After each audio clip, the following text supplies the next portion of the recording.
Olá! A aula de hoje é sobre a formação do pensamento político, dimensão histórica. O pensamento político, portanto, diz respeito a um aspecto da realidade, a divisão da ciência em diferentes áreas. Como se sabe, a ciência trata de especificidades, ou seja, cada área do conhecimento trata um aspecto da realidade. Os cientistas acreditam que assim o conhecimento se torna mais eficiente. Mas essa construção não é uma construção natural, ela é realizada pelos próprios cientistas. A realidade é uma realidade que apresenta-se como um todo. Então, a ciência sofre muitas críticas em função dessa divisão em áreas segmentadas. Para alguns pensadores, essa divisão dificultaria a compreensão do todo. Apesar das críticas, ninguém pensa em acabar com as áreas e sub-áreas do conhecimento científico. A preocupação é com que os cientistas façam um esforço de interdisciplinaridade, ou seja, de um diálogo maior entre as diferentes áreas para elevar o nível de compreensão da realidade. Diz respeito à autonomização científica, ou seja, cada área do conhecimento, cada disciplina, cada ciência precisa convencer a si própria e convencer aos seus pares, aos outros cientistas, às outras ciências, de que recortou uma determinada realidade e que essa realidade tem objetividade, existe, pode ser analisada, merece ser analisada. Significa que esse aspecto da realidade, os fatos dessa realidade explicam outros fatos. Por exemplo, a economia se constituiu na justa medida em que os economistas se convenceram e convenceram seus pares de que fatos econômicos determinam outros fatos econômicos. Ou até mais, fatos econômicos são capazes de explicar fatos políticos, fatos sociais, fatos culturais. Significa que o fato econômico existe e merece ser analisado, merece ser explicado.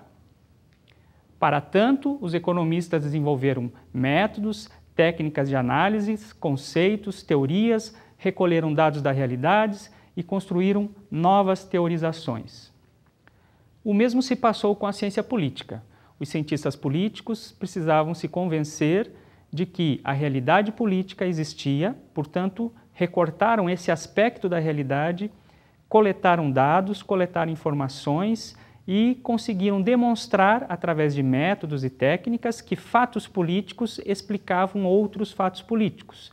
E até mais, fatos políticos seriam capazes de explicar fatos econômicos, fatos sociais, fatos culturais. Significa, então, feito isso, que a ciência política constituiu sua autonomia, sua autonomização, na justa medida em que os fatos políticos foram tomados como variáveis independentes, ou seja, eles não são explicados por outros fatos, mas explicam outros fatos. Os fatos que são explicativos, então, a ciência chama de variáveis independentes, e os fatos que são explicados são as variáveis dependentes. Mas esse processo de autonomização da ciência política não se faz só no plano lógico, não se faz só no plano do desenvolvimento dos pensamentos, da filosofia, das teorias científicas. Ele precisa também das transformações da realidade, ou seja, desenvolvimentos históricos foram necessários para que a dimensão política da realidade ganhasse uma solidez própria, separada minimamente das dimensões econômicas, religiosas, morais da realidade. O objeto da ciência política e sua autonomia. Dando prosseguimento à reflexão, percebemos então que a ciência política trata das temáticas relacionadas ao poder. Mas, como sabemos, a nossa realidade ela é feita de conflitos, de tensões e de relações de poder em vários aspectos, em vários momentos. Numa relação entre pai e filho, numa relação entre namorados, numa relação entre professor e aluno, nós podemos encontrar elementos de conflito, de tensão, de conciliação e de poder. Significa então que todos os aspectos da realidade estão permeados por fatores políticos? Como dizem alguns, tudo é político? Essa reflexão não é equivocada.